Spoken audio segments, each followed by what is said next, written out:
You and I have had these conversations before, but why don't you tell the audience what would it take for the United States and what type of geography would it take to have that solar field to electrify the United States?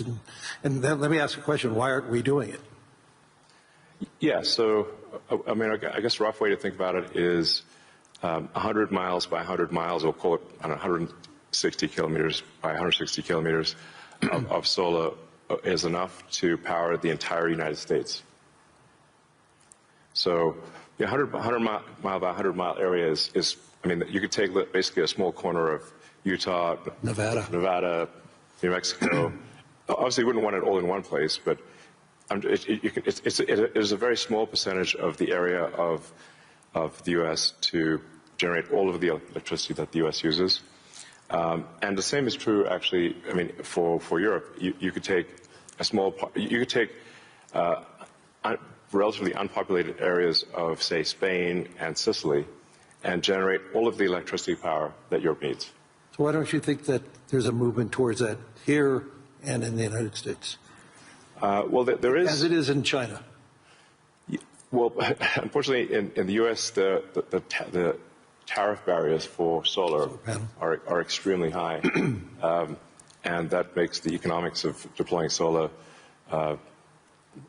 so artificially high because China makes almost all the solar, What would it take for Europe or the U.S. to build it commercially, if it's that scale?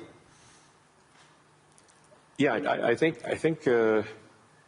Well, I can tell you what we're going to do. You know, SpaceX and Tesla is we're building up large-scale solar. Right. So the SpaceX and Tesla teams both separately are working to build to 100 gigawatts a year of solar power in the U.S. of manufactured solar power,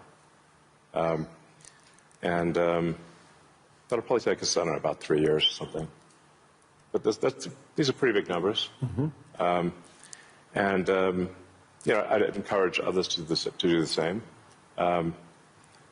We obviously don't control the, you know, U.S. Tariff policy, but for other countries, I would recommend that China makes solar cells that are incredibly low cost, and I think it would be worth doing large-scale solar.